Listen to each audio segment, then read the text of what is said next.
Hello friends, welcome back to my channel Swaraj family kitchen. ఈరోజు మన కిచెన్లో రెసిపీ వచ్చేసి స్వీట్ షాప్ స్టైల్లో జంతికలు, అలాగే మురుకులు అని కూడా పిలుస్తారు. కరకరలాడుతూ క్రంచీగా సూపర్ టేస్టీగా ఉంటాయి. మరి సింపుల్ ప్రాసెస్లో కొన్ని చిన్న చిన్న టిప్స్ ఫాలో అవుతూ ఎలా చేసుకోవాలో చూద్దాం. ముందుగా ఈ కరకరలాడే జంతికల కోసం ఒక బౌల్లోనికి 2 కప్పుల పొడి బియ్యం పిండి తీసుకోవాలండి. అలాగే ఇందులోకి 1 కప్పు శనగపిండి, 1 స్పూన్ ఇలా క్రష్ చేసుకుంటూ వాము వేసుకున్నట్లయితే ఇవి మనకి హెల్దీ అన్నమాట, అరుగుదల ఉంటుంది. ఇందులోకి 1 టేబుల్ స్పూన్ కారం, స్పైసీకి తగ్గట్టు, అలాగే ఉప్పు కూడా 1 టేబుల్ స్పూన్ వేసుకోవాలి. కొంచెం కలర్ కోసం 1/2 టేబుల్ స్పూన్ పసుపు వేసుకుని ఈ శనగపిండి, బియ్యపు పిండి, ఉప్పు, కారాలు అన్నీ కలిసేటట్లు ఇలా చేత్తో బాగా మిక్స్ చేసుకోవాలి. అన్నీ కలిసేటట్లు మనం ఇందులో స్పెషల్గా గోరువెచ్చటి నెయ్యిని వేసుకుంటాము. చాలా టేస్టీ, క్రంచీగా సూపర్ ఉంటాయి. సో నేను ఇక్కడ ఒక 5 టేబుల్ స్పూన్ నెయ్యి వేసుకున్నాను. గోరువెచ్చగా ఉన్నప్పుడు వేసుకొని ఈ నెయ్యిని మనకి పిండికి బాగా అప్లై చేసేటట్లుగా ఇలా చేత్తో బాగా మిక్స్ చేసుకుంటూ కలుపుకోవాలండి.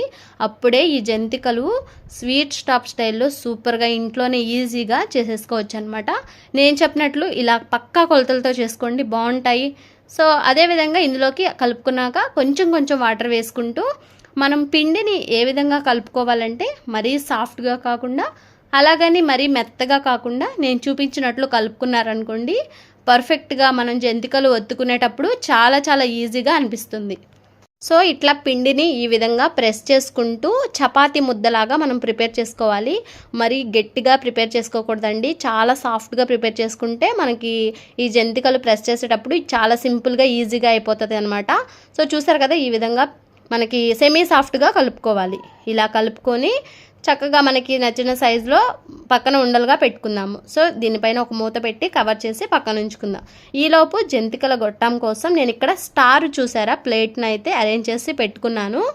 ఇలా మీకు కావాల్సిన షేప్ని అరేంజ్ చేసుకోవచ్చు. ఇక్కడ స్టారే కాకుండా సన్న చక్రాలు, అలాగే రిబ్బన్ పకోడీ, ఇట్లా నేను ఇలా స్టార్ ఇలా అరేంజ్ చేసి పెట్టుకుని డీప్ ఫ్రైకి సరిపడా ఆయిల్ పెట్టుకున్నాను. ఈ జంతికలకి ఆయిల్ కూడా ఎక్కువ పీల్చదండి, చాలా బాగుంటాయి. సో ఇందులోకి కొంచెం వాటర్ కానీ ఆయిల్ కానీ లోపల ఈ జంతికల గొట్టంలోకి అప్లై చేసి తర్వాత పిండిని జంతికల గొట్టానికి ఫిల్ అయ్యేటట్లుగా మనకి ఎంత కావాలంటే అంత పెట్టుకొని అరేంజ్ చేసుకుని పక్కన ఉంచుకుందాము. ఈలోపు స్టవ్ హై ఫ్లేమ్లో పెట్టుకోవాలండి. హై ఫ్లేమ్లో పెట్టుకుని హీట్ అయిందా లేదా అని కొంచెం చిన్న ఉండ వేసి చూసుకోవాలి. మనం ఎప్పుడైనా సరే జంతికలు చేసేటప్పుడు ఆయిల్ అనేది ఫస్ట్ హై స్పీడ్లో మనం బాగా హీట్ చేసుకుని ఉండాలండి. హై ఫ్లేమ్లో పెట్టుకోవాలి, అప్పుడే కరకరలాడుతూ క్రంచిగా ఉంటాయి. సో ఆయిల్ బాగా హీట్ అయ్యాక నేను ఇక్కడ ఒక జంతికలు అయితే నాకు నచ్చిన సైజులో ప్రిపేర్ చేసుకుని వేసుకున్నాను. సో మనం వేసుకున్న వెంటనే ఇక్కడ పైన బబుల్స్ అనేవి ఫామ్ అయ్యి కొంచెంగా బబుల్స్ అనేవి పోతాయి. చూసారా, ఒకవైపు అయితే మంచిగా ఆయిల్లో ఫ్రై అయిపోయింది. మనకి ఇది బ్రౌన్ కలర్ వచ్చేంత వరకు మంచిగా ఒకవైపు ఫ్రై చేసుకుని మరొక వైపు కూడా ఈ విధంగా టర్న్ చేసుకుని 2 వైపులా కూడా హై ఫ్లేమ్లో మంచిగా వేయించుకున్నామంటే కరకరలాడుతూ స్వీట్ షాప్ స్టైల్లో ఇంట్లోనే ఈజీగా చేసుకోవచ్చు. పెద్ద టైం కూడా పట్టదు, స్నాక్స్గా ఈవినింగ్గా తినేయచ్చు, బాగుంటాయి. సో రెండోసారి వేసేటప్పుడు మాత్రం మీడియం ఫ్లేమ్లో పెట్టుకోండి, ఎందుకంటే ఆల్రెడీ ఆయిల్ హీట్లో ఉంటుంది కనుక. ఈ ఒక్క చిన్న టిప్ ఫాలో అయితే చాలు, జంతికలు కరకరలాడుతూ ఎక్కువ మాడిపోకుండా, అలాగని మెత్తగా రాకుండా కరకరలాడుతూ ఈవెన్గా సూపర్ ఉంటాయి. సో చూసారు కదా, రెండోది కూడా మంచిగా ఒకవైపు ఫ్రై చేసుకొని ఆ తర్వాత రెండో వైపుకు కూడా ఇలా టర్న్ చేసుకోవాలి. మనం ఇలాంటి జంతికలు ప్రిపేర్ చేసేటప్పుడు కొన్ని చిన్న టిప్స్ ఫాలో అవుతూ చేశారంటే చక్కగా మనకి 1 మంత్ వరకు స్టోర్ చేసుకోవచ్చు అనమాట. చాలా బాగుంటాయండి. ఇక బయట కొనే అవసరం లేకుండానే చక్కగా ఇంట్లో ప్రిపేర్ చేసుకుని ఒక బాక్స్లో స్టోర్ చేసుకున్నట్లయితే పిల్లలు అడిగినప్పుడన్నా ఇవ్వచ్చు, అలాగే ఈవినింగ్ టైం టీ టైం స్నాక్స్గా అయినా మనం ఎంజాయ్ చేసేయచ్చు అనమాట. చాలా టేస్టీగా ఉంటాయి. అలాగే మనం థర్డ్ టైం కూడా వేసుకున్నప్పుడు కూడా మీడియం ఫ్లేమ్లోనే ఉండాలి. ఫస్ట్ టైం మాత్రం హై ఫ్లేమ్లో ఉంచుకోవాలండి స్టవ్ మాత్రం. అదొక్క టిప్ ఫాలో అయితే చాలు. మనం వేసిన వెంటనే కదపకూడదు, మళ్ళీ ఇంకోసారి చెప్తున్నాను. ఇలా కదపకుండా ఆ బబుల్స్ అన్నీ కూడా మనకి తగ్గిపోవాలి. చూసారు కదా, నేను వేసిన తర్వాత ఆ బబుల్స్ అన్నీ కూడా తగ్గిపోయాక అలా మనం జస్ట్ కదిలిస్తే వాటంతటా అవే పైకి లెగుస్తుంది అనమాట.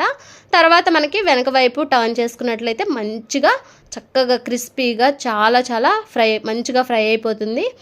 సో ఇంతేనండి, చాలా ఈజీ అనమాట ఇంట్లో తయారు చేసుకుని ఎంజాయ్ చేసేయచ్చు అనమాట.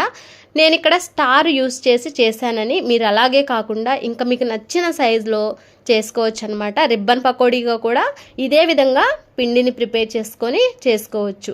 సో నేను తీసుకున్న 2 కప్పుల బియ్య పిండికి 1 కప్పు శనగపిండికి నాకు 10 చక్రాలు అయితే వచ్చాయండి. 10 చక్రాలు వచ్చాయి.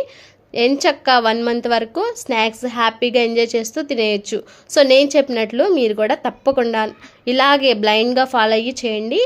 హ్యాపీగా 1 మంత్ వరకు స్నాక్స్ గురించి ఆలోచించే పనే ఉండదు. క్రిస్పీగా టేస్టీగా స్వీట్ షాప్ స్టైల్లో లాగా తయారైపోతాయి అన్నమాట.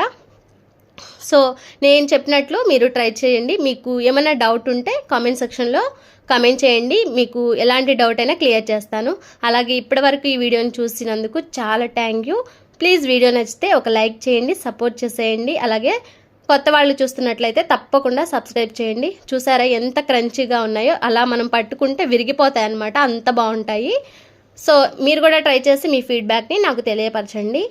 సో ఇంతేనండి, సింపుల్గా చేసుకునే మురుకులు ఇంట్లోనే ఈజీగా చేసుకోవచ్చు. సో నేను తీసుకున్న పిండి క్వాంటిటీకి ఇన్ని జంతికలు అయితే రెడీ అయిపోయాయండి. మరొక మంచి వీడియోతో కలుద్దాం. అంతవరకు thank you for watching. Bye friends.